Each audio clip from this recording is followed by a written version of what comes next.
so Donald Trump me foreign policy selai atu he Donald Trump so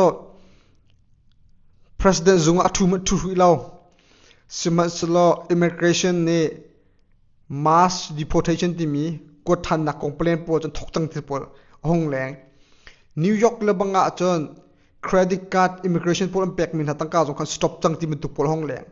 phun tam pi leng Hamas ne ral tuk na kan ngulai ti mi jong hong leng Taliban ne Donald Trump he rin 20 ding in ro chan na kan ngai ti phum pha hong leng President man asil han le zung la khana khan thongpak phun avong leng mi kha pol kho cho an sitak la po kho cho vum ri kaw salo siman salo atu tan ni a foreign policy kan chai ding mi pakhat cho Ukraine le Russia kong akhan kan vachen hamal lai Donald Trump cho tai na van hu chang in khan atit mi foreign policy pok cho thai chia se long wa controversy se how pau ni el mi la cha mi khavan se atu cho US alliance kan ti mi US hoi kom thabak ti mi Ukraine kong kawa hen how pau tin phan cheu mi se e Ukraine President Zelensky cha khrim thima chon chunmang chia tak ke se zai ruanga adi se chon Donald Trump dong dal han tin chimpeng mi se Zelensky ni hiben tuk Russia te po ark tuk tar mi jong ama apal chiti ark mo chet bal chang Donald Trump ne mo chon Ukraine ra tuk nak cha US ni tangka billion tam tuk kan bob min ha he fellow rak table chang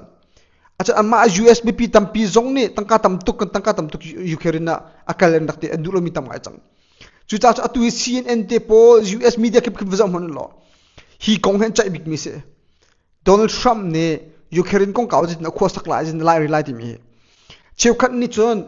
Ukraine he bomb na ke azor ta lai ten zum asila wa Ukraine bomb na acha ba kan cha lai a phi ba kan phi lai ten zum ti sia chon Zelensky ni ta jit nam lai se Zelensky cha khan chon ama Zelensky jong na ti mi cho ya Donald Trump me Putin la ya jit da ten kho ha ka khro ba ka thailo tia ative nai te CNN meeting to lewa mo tu bak chen te ti sia chon Zelensky cha chunmang che tak tak ase Europe cha jong chunmang che tak tak ase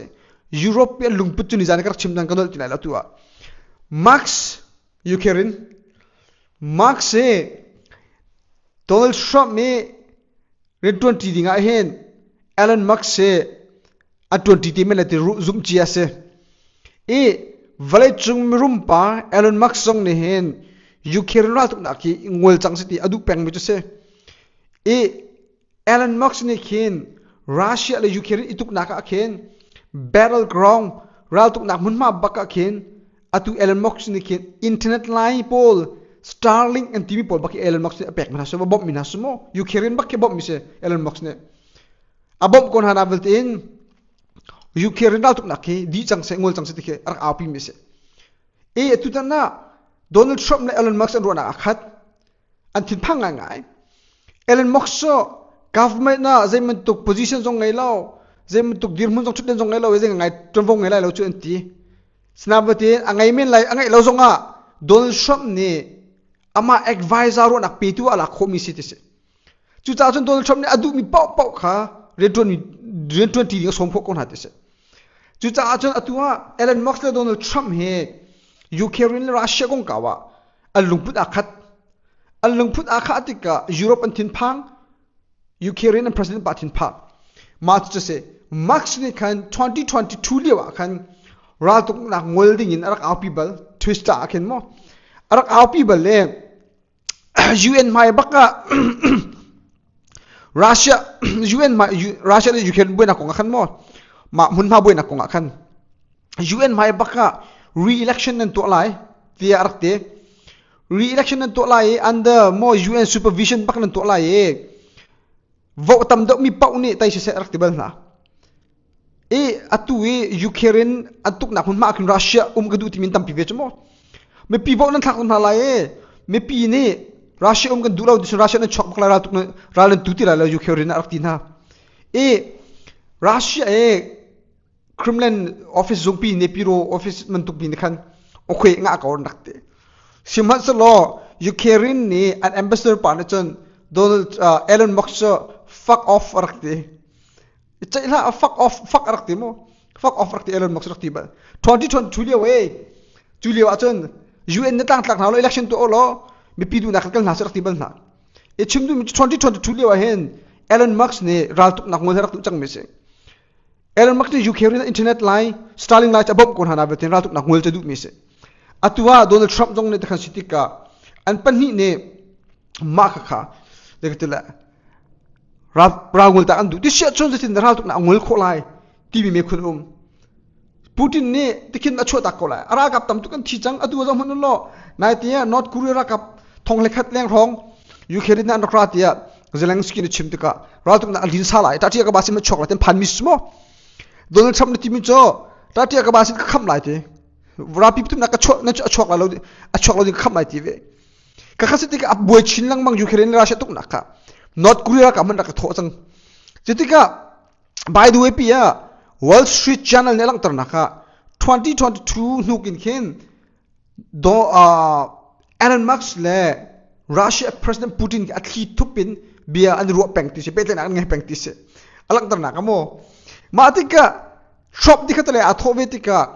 president ka tunsia chon Russia la Ukraine ram he swimlam kulli chung baka rat na kangul tar la article kha e media nga report na thailai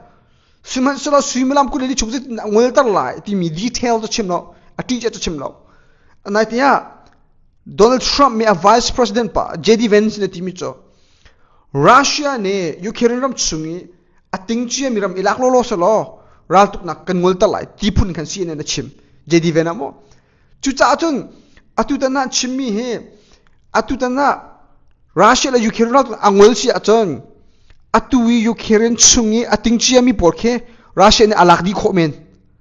Ukraine ne sung ha ko ma khatu jong dulo zonga asung lo se le kan bom di la lo tang kala in diskolai thachem ko ma chim du mi cho e atua Ukraine ni betak de Russia tu ko nak cho US bom nak rong tuk mi ko chmo US friam nam US tang kan tuk mi khas ko decision Donald Trump team Donald Trump kutang zatinda hirat nak simla pukul puli chong tala distan kha Russia na tingmi hun ba elak di lo pezul ti la ral ngol tarve chu cha chun tekhan atila e chon Ukraine cha guarantee phat hinum halaya Russia ni atuk ti lo na hari cha ama kha chet pakhat khat kan to velai ma chu chene zum na ka ne tu men bara alu te khomen asila wa US ne security ko ka pe ta in ama kha chet pek ti khomen ti khase mai le chang ti lo ding in Russia ni tungam ti lo ding in mo ma chu an ruwa mis tu he CNN te pol bale chung media min thak pol ni te khan ruwa scenario kan ruwa te ka alulu in Trump ni chon bom na ka pi ti la lo ak chim chang mi rong se ngol se ti zor du chang mis te ka Trump ni Ukraine ra tuk na ka tangka longwa abom longma na abom mi zai mi azor tar thum lai te ka fiang ka ma chu ti ka zetinda Russia ra tuk angol tar lai anti ti ka mati khan neme ating mi to lo kha lak tar kawe madi no ka stop bakding pezul bakti loading tipun khan azum mi chse ma chu ama JD Vance a vice president pa jong ni CNN ne met via media bureau na khan achim hu ko sangai ko ase tisa chun Zelensky ne ma khadu baklaw Europe ram che kha jong nan du law arwak cho ma Ukraine ram che khat ki Russian alak si chon Europe ram cha jong khin anor son khon ha chmo atu Donbass te pol ating nak ke Poland pong te so ma atika Europe ram nonga him longa ngai mistika Zelensky ni chendu longa ngai ma kha Donald Trump na jitinda Putin le ya atain khoning sikhatia azaya phunzai naite CNN ne bian ro lewa Zelensky ni mo a phunzai du longa ngai sima chon adu jong du lo zonga Donald Trump ni tu ati khan zul hawte men lai Europe ne US nor ngai du ha anti le phun nang wase nawatin abom mik tu la tang tlak mik tu US chem se ma cha khan to ko Europe ram khe naite Donald Trump nga akhan alom pi ko nan thin phang chang US se kan bauchat oka thati men la te ti chang mi khase tisia chon Zelensky ni Donald Trump biang ai te lai ma angai sia chon adi te khamen angai lo si le bom na cha bak ko lai ma kha zetlan kal tiring mi sido khase te se how pa ni khan ro chem mi se vale chungi thiam sang pol ve pol mo Donald Trump nong ma kha ti mi josephone atua the decision Donald Trump foreign policy ya drug cartel bakha ka doi chon halai te ko disco Mexico lewa her se chun rakap kam han lai navy kam han lai cyber jong kam han lai ka thut din lai te se kam van play pek tan han lai but tak tu atim phun nang ka chim chun Philippine president ne Duterte kan nak thai ti kaloma Philippine president Duterte president rak tun liwa khan Philippine ram chunge mui sewa ri thai sining changlo rak tu impor tha di na atha bang tha di na misul ha tha tar di ko na minung thong tam tuk bak tha na mui sewa sho di chak an moto tha tha khak di sho di chak atu Philippine khazo ko mano vong ta dong hong dai drug mui sewa to min tlaw bak misul tlaw di bak arwang chu misul vil tar tha di tha chu Duterte ni khan tam tuk tha na ma cha khan Duterte chu lutat tama sin ti UN zung tia zong ta andak chui khamo nawadin khaliwa Duterte chu mi that lai nong sen nak andak fut tuk sima so na Philippine chung mi chok nen ur tuk misul vil ta di tha te ka atua Donald Trump ne drug cartel ti mi por bak doi din halai te se ka thui din halai te se tha bak tha ding ati min ha se ve zam hono Donald Trump bi chimi ka vun ngai ma ka play back la being poisoned from within by the drugs and by all of the other crime that's taking place. The drug cartels are waging war in America, and it's now time for America to wage war on the cartels. Cartel drug pol hara kan thau tang lai te bak Donald Trump ne venti ka tu kha In this war, Joe Biden has sided against the United States and with the cartels. They are making more money than they've ever made before, times 10. There's never been anything like it. They're major companies. They're bigger than even some of our biggest companies. Biden's open border policies are a deadly betrayal of our nation. Biden open border policy ruanga US ram tam tuk rok te chu long salo mui sewa tama pol ne company tlang an ngai US company tlang US ne kan ngai mi company ngan mi na kan mui sewa tama pol ne company ngai mi tam angan deute chu ta chu kha pol vel te kha kan doin halai ra kan thaulai te baksa ko ma drugs mui sewa tama pol kan mo President, it will be the policy of the United States to take down the cartels, just as we took down ISIS and the ISIS caliphate, and just as, unlike the situation we're in today, we had a very strong border, the strongest border. chu cha atu atit mi cho khai drug cartel pol kha IS ra khang pol adau na mu tukin khan kan dau halai se drug cartel pol ka terrorist group tin ha kha chon thot kon halai Mexico liowe ka tak thot nar dau chang na atu e lesi chene Mexico on president nu ne anram chunga US ra tuk ding adu ti men lai law na vitin Donald Trump na jai bia na chim ti mi bun ngai mo de se Donald Trump ne du lo sin da ka to la ti mi chim mi bun ngai mo de se In fact, in the history of our country, and drugs were at a low of 45 years. There's been nothing like what we did just 2 years ago. We will show no mercy on the cartels. Every day, drug traffickers are using the waters of our region to ship their lethal poisons to America, killing so. chu cha chun US tili mangin ma drug cartel pol ne ram chunga anak lu pi che ma me kan mi pi tam tuk an tha na te khase US tam tuk ro te khase Many of our people and ruining families. In addition to restoring strong border security, chu long salo chu khar tam tuk jong ro na te se mu se wan lu tar tuk te ka khan mo US se tuk da mu se wa tam tim che US min thai ko lai ke mo deploy all necessary military assets, including the U.S. Navy. Russia chun US Navy zong kam han lai ti se drug cartel doi nak bak a mira kap tha jang por vil ti kam han lai chun US Navy tiang bak kam han lai ta ti mi se To impose the full naval embargo on the cartels. I did that before. chulong silawin khamui sewa tama pol sinna an kuchunga hriam nam phak ti lo ding in embargo zen thong phak kho ti lo ding ko to lai te What we did was incredible. We will guarantee arak tu chang mi se mo atu to thapra to than lai that the waters of the Western Hemisphere are not used to traffic illicit drugs to our country. Furthermore, I will order the Department of Defense to make appropriate use of special forces, cyber warfare. Department of Defense kam han lai te guys US Department of Defense kam han lai special force kam han lai te cyber war kam han lai te technology zong man lai special force zong man lai Department of Defense man lai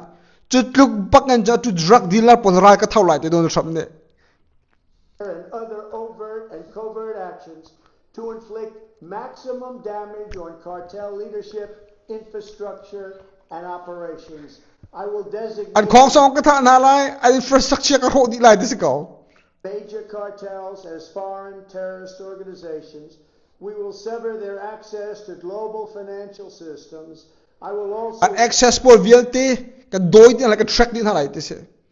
a foreign terrorist organization na ka to na lai ka announce ka to na lai te se work to forge an unprecedented partnership with neighboring governments in our region, just like I did in Mexico. And remember, in Mexico alone, an estimated 100,000 civilians have been tragically murdered. Mexico akan te khadak tu bal chang Donald Trump ne than liwa Mexico kan to ning man tu ka to than lai te se ma than liwa kan Mexico akan minung ting khat leng he mui sewa ta ma pol li mi sual pol ne an dak tha na tlaw mi pak sa minung ting khat leng pak tlaw pak tlaw an thile nu jong then halaw te bak se tok mo no gone missing at the hands of these cartels. The Mexican government, run by a very fine man, the president, is really working hard, but it's not working out. Working hard, but it's not working out. Mexican President pane betak tin ren cha tun na vetin athai par chop pi kholaute.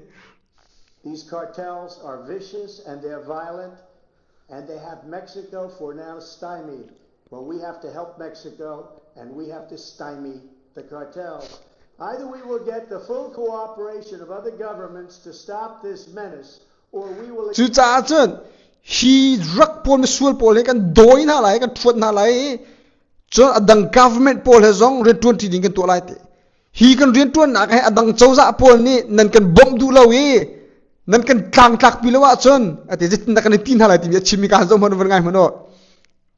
Expose every bribe, every kickback, every payoff, and every bribe, every kickback, every payoff. Ma tinan kan tak lawi, kan nolan ngai lo son. Ai mo nak nan to mi pol VLT kan phun din halai te Donald Trump ne. Corruption zikno nak nan to mi VLT kan phun din lai se. Allowing the cartels to preserve their brutal reign, and it is indeed brutal. Finally, as I have said before, I will ask Congress to pass legislation ensuring that drug smugglers and human traffickers receive the death penalty. Death penalty. Congress posna out chip na lai legislation timi phung ram pi sartan na lai drug sipo ye to mi papa cha death penalty teran thinak dan ta ding to na lai te bakse. Drug cartels and their allies in the Biden administration have the blood of countless millions on their hands. Millions and millions of families and people are being destroyed. Mung tam tuk million bakan drug ne which is mui sewa ne khon ha sang khate. Atu tan cha Donald Trump ne drug cartel bakke batak tin ra tho atim. An ne nang ka doye cyber war zong and special force zong man navy ra kap tiang zong man ne ta bakhan chai ka tim na chi. Mexico le tampi doi din halai. Odoi din halai Mexico chauza an dute lai ma dute lai lo an dulo jong chote kon halai ni cho terrorist organization ti atia chon Mexico an du jong dulo jong US ne lu nak no ngai te lai ma chon an dulo sia chon ma ka chauza por kha ai mo nak na to mi pol velte kan phol jam din halai te Donald Trump ne nan kan ten pi lo we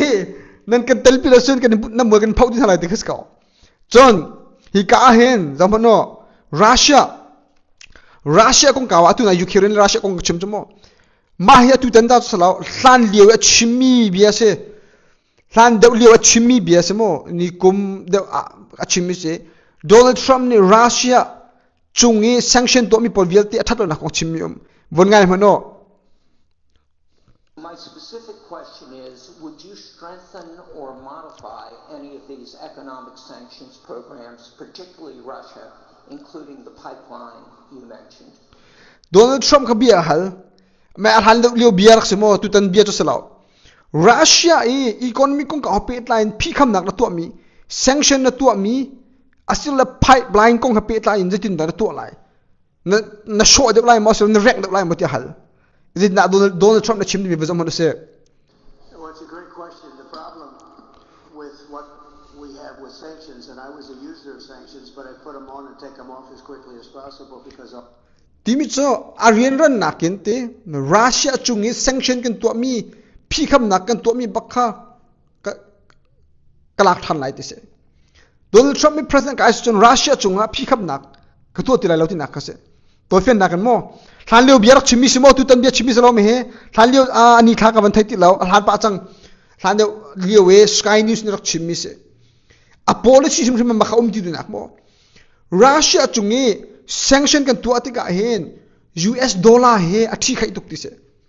chu cha chun US dollar he man ngei lo a cho so lai te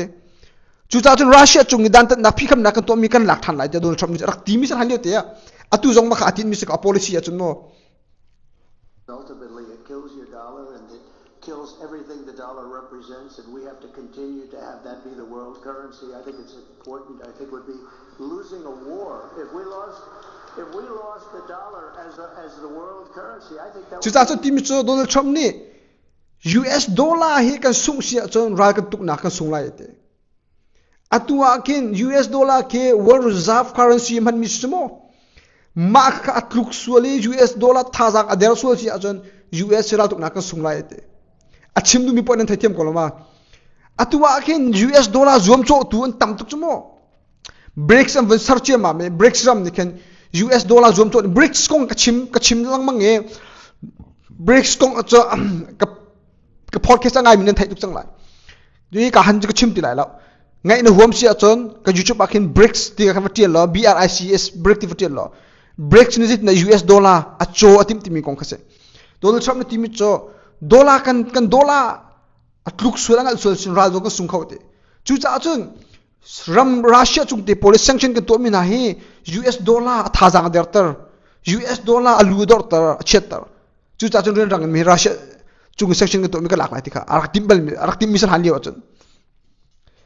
ngang shum se the equivalent of losing a war. That would make us a third world country, and we can't let it happen. So. chu cha chun US ram ni kan dollar man ngela so chin third world country kan cholai te third world country kan tim ram thang chawlo mi man to atu koram te na Bangladesh te na Vietnam te na kan tra te khaban tu por kan cholai te Donald Trump ne ma cha chun ni he thalao te kha ti mi che se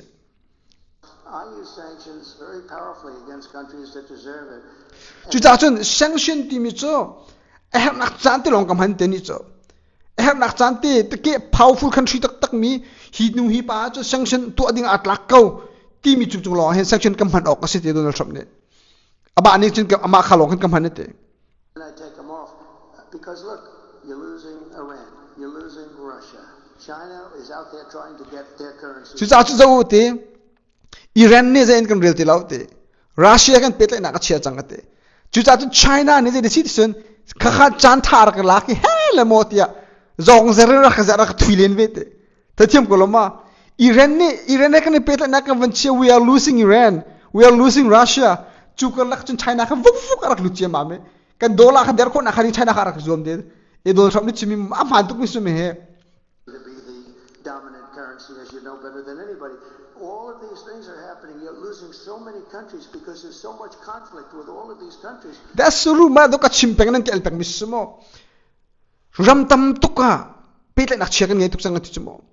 ma ata ka mi kan ni kan cha thalo te ram tam tuk he kan huwa thalo ti chmo thali jong ka chimpeng chmo ye te bi an kel peng mi me he selawe Donald Trump te podong ni chip ko we US ram thiam sa pon chimpeng mi se ma bi he kate zo mano nizanti ni ke kan hu thai rokrak chimkha vale churam tampi ni USA and real ti lau hi US ho komsar an du ti lau China ne thim chang khe mano Africa ado to China pe ne thim ni chang khe South Africa ado to China pe ne thim ni chang khe karak ti peng chmo US na se ko ne ti peng selawe US ram thim sang pol ni mi an zo en ti bak mi se US politic pol mi film pol an ti bak mi se mi he karak ti peng chmo karak ti peng ma khase atunen kuzum no Donald Trump bia khaban ngai khomano ati mi chu kha ram tam tuk khe petle na kan chang ram tam tuk kan hat chang he ka ti ko chuma ama Donald Trump ni na ne ma hi kan cha thalao longwa US cha thalao te That you're going to lose that, and we can't lose that. So I want to use sanctions as little as possible. chu cha chun sanction ne atom kho chung tom te long ka chu tu ka du te kha Donald Trump ne chu ti mi chu se This is on Russia chungi atu sanction and check pol vialte Donald Trump me 2024 akai sia chon alak than khomen tikhal che a foreign policy Israel zongas ko by the way pi Israel zong cha tu kha time of Israel na lang tong na kha vaine Donald Trump secretary ne Netanyahu cha form khol to chale kha Gaza ra tung nak na so lai ngol lai ti baktis ko che ti chot ko ti se zung man chu ri law mo che cho Donald Trump foreign policy he January 11 kai pa ka hin tam pi then no na ko men lai za pi na du men lai law sem so lo ram cha dai de tak tak ti ko men atu zong mana longwa Western media ni chan tiel tok lem no na vate Newsweek ti pol chan batak ti tiel lemo am han tak lo ka he thaila we shia kan ma American lai ki Australia lai ti pol khan chan tiel tok lo shira we atu mana Hamas ne ceasefire on to man chang ti se tu an du chang ti se Taliban ne an api ho chang ti se Iran jong onem chang ti se chim du mi cho akai man hana mo tam to athang man chang ti se tu mana chu chen ke Donald Trump me president china power ka affect ngan pi umgata impact ngan pi umgata rajte atu tani ka chimi pol ka cho to fen na ken Donald Trump foreign policy chunga Ukraine le Israel le Russia chunga ji achang ti mi po kha le drug kong ha pe tai ma tyang kha kampur da kho lo voi danga ma na kin athu san dam yum se le kan YouTube channel la kan wachim kan real than den halai rakale than te lo ma violin chon atu tan ne cho kan podcast kan lai kan YouTube po kan video po na zau nom ko thai tak ko ni cho knowledge tam pi ni chap tin ru as kan chan YouTube akan subscribe to course na dila kan chun tha mong tha bye bye guys take care